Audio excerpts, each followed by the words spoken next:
SCP-032. Clasificación del objeto. Euclid. SCP-032 debe ser alojado en la Unidad de Alojamiento Automatizado 535-15. El contacto directo con SCP-032 debe limitarse a solo las investigaciones relevantes. Las entrevistas, si son necesarias, deben ser llevadas a cabo usando la unidad remota de comunicación. Mientras que la presencia de SCP-032 no es directamente dañina al cuerpo humano, la exposición a este debe ser limitada en períodos de 12 horas o menos, debido a sus efectos adversos en muchos de los microorganismos beneficiosos. SCP-032 no debe ser expuesto a cualquier materia biológica refinada o templada por la humanidad, con un énfasis en entidades no humanos vivientes. SCP-032 no exige sustancias no solicitadas u otras formas de comodidad. SCP-032 es un modelo tipo F de un simulacro humano de orígenes actualmente desconocidos. Está compuesto de una coraza exterior hecha de silicón pigmentado, y varios polímeros de fibra de plástico, con la apariencia externa de una mujer caucásica alcanzado su tercera década de vida. El interior de SCP-032 está compuesto enteramente de petróleo líquido refinado, careciendo de cualquier estructura ósea o muscular.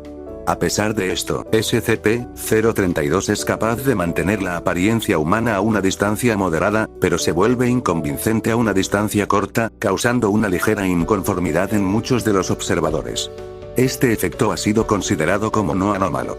A pesar de que posee aparentemente una habilidad cognitiva completa, SCP-032 reclama que no es inteligente, que actúa únicamente como un objeto intermediario de sus creadores. La Fundación no ha sido capaz de verificar o refutar este reclamo aún. SCP-032 posee efectos adversos extremos a cualquier entidad biológica en su estrecha proximidad no creada, intencionalmente influenciada, manipulada o relacionada con la humanidad. Mientras que la naturaleza exacta de estos efectos varía, la presencia de SCP-032 causará inevitablemente daños severos e irreparables a la habilidad de cualquier organismo vivo para intercambiar y usar energía. La flora salvaje pierde su habilidad para producir la fotosíntesis o de otra manera consumir o producir energía, en la fauna afecta el uso de sus sistemas digestivo y respiratorio, etc. Esto aplica a microorganismos también, aunque los efectos de SCP-032 parecen favorecer en lugar de perjudicar los sistemas reproductivos de estos. Se ha teorizado que la relación simbiótica que algunos microorganismos tienen con la humanidad es la razón de esta discrepancia. SCP-032 fue descubierto sentado en el umbral del interior de un sitio. Al ser interrogado por el personal de seguridad de la Fundación, SCP-032 explicó sus efectos anómalos y afirmó que estaba ahí para ser contenida.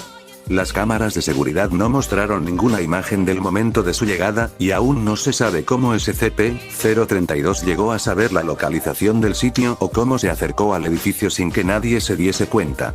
Cuando se le preguntó acerca de la razón de la cual requería de la custodia de la Fundación, SCP-032 respondió que estaba ahí por una orden de sus creadores, buscando almacenamiento indefinido, hasta que volvieran a reclamarla.